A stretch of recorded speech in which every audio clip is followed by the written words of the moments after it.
Hello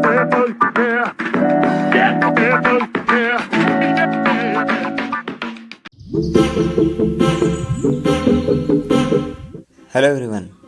chapter 4 sorting of materials ख़त्म होने के बाद आज हम उसके कुछ इम्पॉर्टेंट पॉइंट्स हैं जिनको हम लोग डिस्कस करेंगे। और इसके पहले मैं आपको ये बताना चाहूँगा कि मैंने जितने भी इसमें टेबल्स लिखने के लिए आपसे कहा था, जितनी भी एक्टिविटी करने के लिए कहा था, उम्मीद है आपने वो कर लिया होगा। अगर आपने अभी तक नहीं किया है तो आप आई बटन पर टच करके उन्हें कर सकते हैं। ठीक है, तो चलिए देखते हैं पहला हमारा पॉइंट क्या है।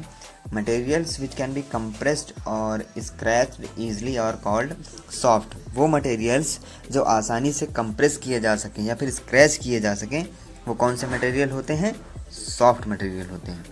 ठीक है, इसके बाद some other materials which are difficult to compress are called hard. जो मटेरियल्स कंप्रेस करने में हमको थोड़ी सी कठिनाई महसूस हो या फिर हम जिनको स्क्रैच करने में स्क्रैच ना कर सकें, वो क्या होते हैं? हार्ड मटेरियल्स होते हैं। फॉर एग्जांपल कॉटन और sponge is soft while iron is hard. ठीक, इसके बाद देखते हैं सब्सटेंस हैव कम्प्लीटली डिसअपियर्ड और dissolve in water are called soluble in water. वो सब्सटेंस जो कम्प्लीटली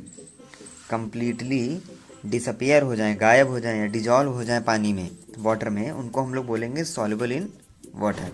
इसके बाद देखते हैं substances do not mix with water and do not disappear even after we stir for a long time, these substances are insoluble in water. देखो, जो substance पानी में मिक्स हो ही ना, अगर हम उन्हें थोड़ी देर के लिए स्टिर भी करें, मतलब हम उन्हें थोड़ी देर चलाएं भी, मान लीजिए हम पानी में कोई सब्सटेंस डालते हैं, जैसे कि हमने सैंड डाला, फिर उसको चम्मच से चाहे जितनी देर चलाएं वो उसमें मिक्स नहीं होगा, तो सैंड क्या हुई? इनसॉल्युबल हुई।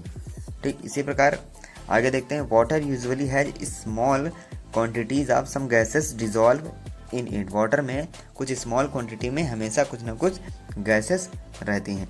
इसके बाद हमारा जो नेक्स्ट पॉइंट है इसको देखते हैं। The materials through which objects can be seen but not clearly are known as translucent. ये तो हमने अभी रिसेंटली जो हमने अभी वीडियो किया था, देखा था, उसमें हमने बताया था कि ट्रांसलूसेंट क्या होता है। वो मटेरियल्स जिनसे हम आर पार देख तो सकते हैं लेकिन क्लियरली नहीं देख सकते हैं, वो कौन से मटेरियल होते हैं?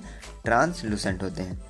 ठीक, अच्छा, अब एक क्वेश्चन ये उठता है कि हमारे चैप्टर का नाम ही है सॉर्टिंग मटेरियल्स इनटू ग्रुप्स, मतलब मटेरियल्स को हम लोग ग्रुप में सॉर्ट करें। तो ये हम लोग क्यों करते हैं? इसका क्या यूज है? ऐसा क्यों करते हैं? तो dividing materials in groups makes it convenient to study their properties and also observe any pattern in these properties। देखो, कह रहे हैं कि मटेरियल्स ग्रुप में डिवाइड करना हमें उन्हें उनके बारे में स्टडी करने में थोड़ी सी आसानी हो जाती है और उनकी प्रॉपर्टीज़ जानने में हमको मदद मिल जाती है। और एक चीज़ और हम ऑब्जर्व कर लेते हैं कि अगर जिनको हमने एक ही ग्रुप में डिवाइड किया है, उनकी प्रॉपर्टीज़ में अगर कोई भी पैटर्न सेम होता है तो हम उसको भी देख सकते हैं। तो ये आपके कुछ इतने पॉइंट्स हैं, आप इनको अपनी कॉपी पे नोट कर लीजिए। और मैंने आपको ये भी बताया था कि आप ये चैप्टर की समरी भी नोट कर लीजिए, फिर ये आपका चैप्टर कंप्लीट हो गया है। ठीक है, अभी आप इस चैप्टर को कंप्लीट कर लीजिए, इसके बाद इसकी एक्सरसाइज कर लीजिए और फिर मैं इस चैप्टर का एक टेस्ट बनाऊंगा। उसका लिंक आपको अगली वीडियो के डिस्क्रिप्शन में आपको मिल जाएगा, तब आप इसका टेस्ट कर लीजिएगा।